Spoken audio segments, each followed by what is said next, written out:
कांग्रेस विधायक जगबीर मलिक ने स्वतंत्रता सेनानी और उनके आश्रितों की पेंशन, सीटी, किरण चौधरी और सामाजिक आर्थिक आरक्षण के मुद्दे पर सरकार को घेरा है। जगबीर मलिक का क्या कुछ कहना है, आपको सुनवाते हैं। हरियाणा सरकार ने स्वतंत्रता सेनानी और उनके आश्रितों को जो पेंशन मिलती है उसमें बढ़ोतरी की है। इसके अलावा आपातकाल के जो सेनानी हैं उनकी पेंशन और हिंदी आंदोलन के जो सेनानी हैं उनकी पेंशन में बढ़ोतरी की है और लगभग डबल पेंशन को कर दिया गया है। इसको लेकर कांग्रेस का क्या स्टैंड है? हमारे साथ कांग्रेस के वरिष्ठ नेता और विधायक जगबीर मलिक मौजूद हैं, इनसे बात करते हैं। सर, जो ये पेंशन बढ़ाई गई है, चाहे वो आपातकाल के सेनानी जिनको भाजपा कहती है या फिर स्वतंत्रता सेनानी हैं, इस कदम को सरकार को कैसे देखते हैं? क्या सरकार इन लोगों को साधने में सफल हो पाई है कि डबल लगभग पेंशन कर दी है सरकार ने? देखिए, ये एक जो है सिर्फ कैमोफ्लेज है, सिर्फ एक वो लेने की बात है, श्रेय लेने की। असल में हिंदी आंदोलन की जो बात है, आज हिंदी आंदोलन के उस समय का कोई भी आदमी बकाया नहीं होगा, बहुत पुरानी बात होगी।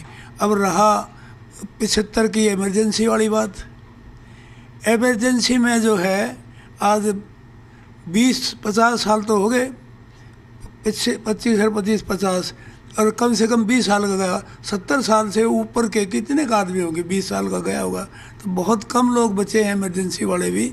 चलो अच्छी बात है, ये करते हैं, अपने आप को समझते कि उसमें करेगा। लेकिन जो अघोषित इमरजेंसी है आज, उनका क्या करेंगे? ये जो आज कोई बोल नहीं सकता, कोई अपनी आवाज़ नहीं उठा सकता, इससे उस समय से भी ज़्यादा आज अघोषित इमरजेंसी है। जहाँ इमरजेंसी की बात करते हैं तो मैं ये समझता हूँ कि ये सिर्फ वाई लूटने के लिए बात है। और स्वतंत्रता सेनानी कितने परिवार बकाया बचे हैं? अच्छी बात है, 40 क्यों, उनकी तो 50 करनी चाहिए, और जितनी भी करते हैं वो कम है। बहुत थोड़े लोग बचे हैं, उनके परिवारों ने कुर्बानियाँ दी हैं, उनका करना चाहिए। इसमें कोई बुराई वाली बात नहीं है जो करें। लेकिन जहाँ तक इमरजेंसी वाली बात है, उसमें जो है ऐसी कोई बात नहीं है इमरजेंसी की। आज उन्हीं के जो है इमरजेंसी वाले जो करते हैं, आज वो लोग सत्ता में बैठे, इमरजेंसी के टाइम जो लगाने वाले थे, आज वो सत्ता के साथ शामिल हैं।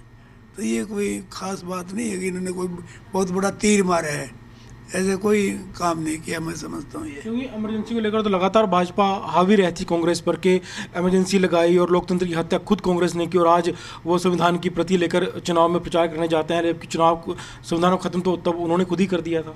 आज कोई भी पॉलिटिकल पार्टी का आदमी बीजेपी के खिलाफ बोलता है, ईडी सीबीआई नाजायज तंग करने वाली बात है। आज अरविंद केजरीवाल जी का क्या हाल है, आज मनीष सिसोदिया जी का क्या हाल है। इससे ज़्यादा इमरजेंसी और कोई हो सकती है? कोई मर्डर नहीं करे और कोई काम नहीं करे, और कोई भी पार्टी का आदमी बोलेगा उसके खिलाफ कार्रवाई करेंगे। कौन किसको बख्शा? राहुल जी को भी सम्मान किया, सोनिया जी को भी बुलाया, कौन आदमी इन्होंने बख्शा है? इमरजेंसी तो ये है, सबको डराया जा रहा है, सबको धमकाया जा रहा है। इससे बड़ी इमरजेंसी क्या हो सकती है? और ये इमरजेंसी की दवाई देते हैं। तो ये मैं समझता हूँ मुँह में बगल में छुरी और मुंह में राम राम वाली बात है, ये कोई खास बात नहीं समझता। हरियाणा स्टाफ सिलेक्शन कमीशन की ओर से सीईटी का रिजल्ट भी जारी किया गया है, जिसमें जो पहले जो 5 अंक दिए जाते थे सामाजिक आर्थिक आधार पर, उन नंबरों को हटाकर जो है वो अब रिजल्ट जारी किया, जिसमें 3 लाख से ज़्यादा अभ्यर्थी पास हुए हैं। हालांकि 7 लाख से ज़्यादा अभ्यर्थी परीक्षा में बैठे थे। देखिए, अब जो पहले जो अब रिजल्ट जारी किया और 5 नंबर अब घटा के फिर जारी कर दिया, इसका मतलब सुप्रीम कोर्ट ने जब ये कह दिया कि इनका ये 5 नंबर का जो सिस्टम था ये गलत था, कानून के खिलाफ था, असंवैधानिक था, तो भाई ऐसा कानून बनाते क्यों, ऐसे प्रोग्राम बनाते क्यों हैं जो सुप्रीम कोर्ट और कोर्टों में नहीं ठहरता? लोग तो कोर्ट में जाएंगे, जब ये गलती करेंगे तो लोग कोर्ट में जाएंगे, ये तो कोर्ट देखता है। इनकी कोई भर्ती नहीं ठहरी, कानून की दृष्टि में कोई भर्ती पास नहीं हुई। और आज तक ये बताएं सरकार कितना इसने रोज़गार दिया है, कितने बच्चों की पक्की भर्ती की है। एक कच्ची भर्ती HKRN में भर्ती करते हैं जिसमें रिजर्वेशन गरीब आदमियों का, ये जो रिजर्वेशन में जो हक था वो ख़त्म कर दिया HKRN ने। तो ये तो कर रहे हैं।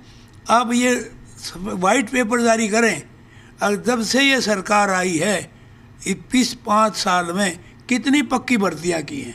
इससे पता लगेगा कि ये इनकी नीयत क्या है। इनकी नीयत ही नहीं है। आज 2 लाख से के करीब खाली पड़ी है, 1.5 लाख से ऊपर जो है HKRN की भर्तियाँ हैं। जितने आबादी पहले थी हरियाणा की, उसके हिसाब से उस समय 4 लाख थी और आज 2 लाख आदमी काम कर रहे हैं। बाकी यदि आबादी बढ़ गई, आबादी 2.5 करोड़ इतनी होगी, उससे ज़्यादा, और लेकिन भर्ती आज एम्प्लॉयज़ जो हैं वो बहुत कम है।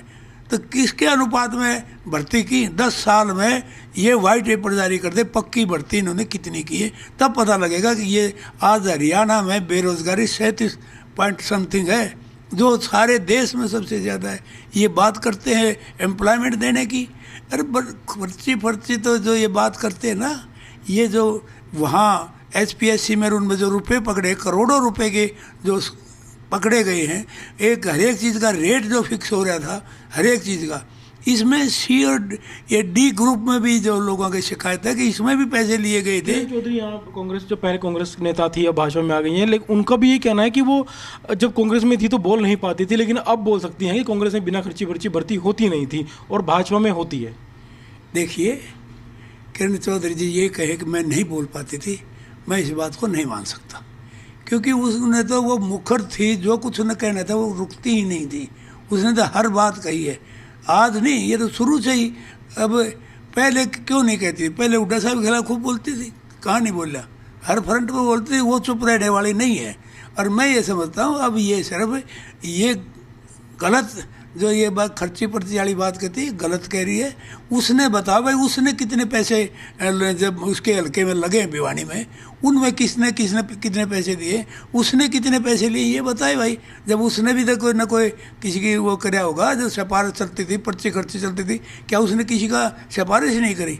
यदि करी थी तो ये बता दे कितने पैसे लिए उसने जी, वो बताए। जी सर, एक आखिरी सवाल है कि क्योंकि भर्तियों की बात चल रही है तो साफ तौर पर कांग्रेस पर आरोप भाजपा की ओर से लगाया जाता है, खुद मुख्यमंत्री भी कहते हैं या और जो नेता हैं भाजपा के, कि कांग्रेस ने एक भर्ती की रोको गैंग छोड़ रखा है। हम भर्ती करना चाहते हैं, युवाओं को नौकरी देते भी हैं, लेकिन जो भर्ती रोको गैंग है वो हाई कोर्ट में जाता है, भर्तियाँ कैंसिल करवाता है, वो चाहता नहीं है कि लोगों को नौकरी मिले।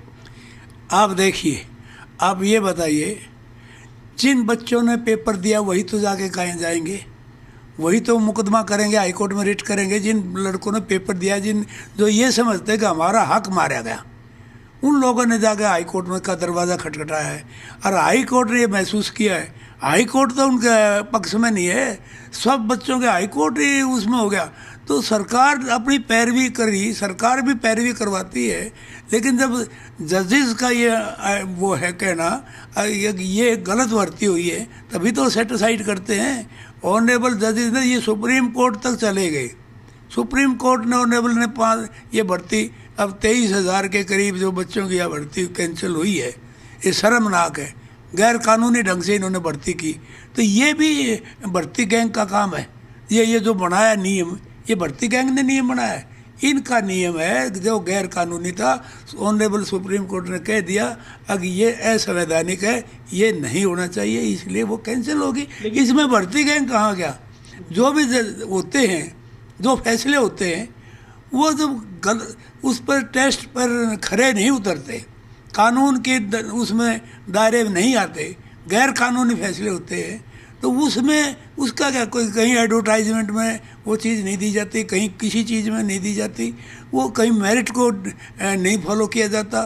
तो ये सारी बातें, ये कमियां होती हैं, तभी तो सेटिसाइड होती है। मुख्यमंत्री ने कहा कि हम तो एक कानून भी लेकर आ सकते हैं, विधानसभा में कानून पास करवा देंगे कि जो 5 नंबर दिए जाते हैं बच्चों को, ताकि बाद में फिर कोर्ट का मुंह ना देखना पड़े। और अगर ऐसा होता है तो उस समय कांग्रेस का फिर क्या रुख रहेगा? देखिए, कांग्रेस बिल्कुल इस हक में है कि बच्चों को नौकरी दी जानी चाहिए, लेकिन ये सरकार नौकरी देने में बिल्कुल विफल रही है। और ये आज तो ये कहते हैं दोबारा रिजल्ट जारी कर दिया, और जो बच्चे 5 नंबर वाले थे वो छोड़ गए, रह गए। अब उसको कानून को लाकर कैसे बयान दे दिया मुख्यमंत्री जी ने, अब हम विधानसभा में कानून बनाएंगे। यदि कानून बनाना था तो अब समय आया हुआ था, अभी सम्मान कर लेते हैं उसको और उसमें कानून बना देते। ये दोबारा रिजल्ट जारी करने की क्या ज़रूरत थी? अब रिजल्ट दोबारा जारी कर दिया था, इसका मतलब वो 5 नंबर वाले वो रह गए पहले, क्योंकि दोबारा नए आ गए, नए बच्चे आ गए, वो रह गए। तो ये जो लोगों को बेवकूफ़ बनाने वाली बात है, अगर हम विधानसभा में पास कराएंगे इनको ये करने के लिए, कोई लड़ाई लड़ेंगे, कुछ नहीं, ये सब आई वाश है, लोगों का ये दिखावा है, कुछ नहीं करना। ये सरकार हर फ्रंट पर फेल है। शुक्रिया सर। तो ये थे कांग्रेस के वरिष्ठ नेता और गोहाना से कांग्रेस विधायक जगबीर मलिक, जिन्होंने तमाम मुद्दों पर बात की। पेंशन के मुद्दे पर उन्होंने कहा कि जिन आश्रितों की, जिन लोगों की पेंशन सरकार ने बढ़ाई है, ये सिर्फ दिखावा किया जा रहा है, क्योंकि ऐसे लोगों की संख्या बहुत कम है और जो लोग अभी बचे हैं उनकी पेंशन और ज़्यादा बढ़ाई जानी चाहिए थी। साथ साथ भर्तियों को लेकर कहा कि सरकार युवाओं को भर्ती करने में असफल रही है और इस तरह के ढीले नियम बनाए जाते हैं जो बाद में हाईकोर्ट में पहुंच जाते हैं और हाईकोर्ट उनके खिलाफ फैसला सुना देता है, जिससे साफ पता चलता है कि सरकार युवाओं को भर्ती करने के लिए गंभीर नहीं है। और अगर गंभीर होती तो इस तरह के कड़े नियम बनाए जाते जिसको लेकर भर्तियों पारदर्शिता होती और हाईकोर्ट उन्हें निरस्त ना कर पाता। वीडियो जर्नलिस्ट राहुल दीवान के साथ विजय राणा, जी मीडिया, चंडीगढ़।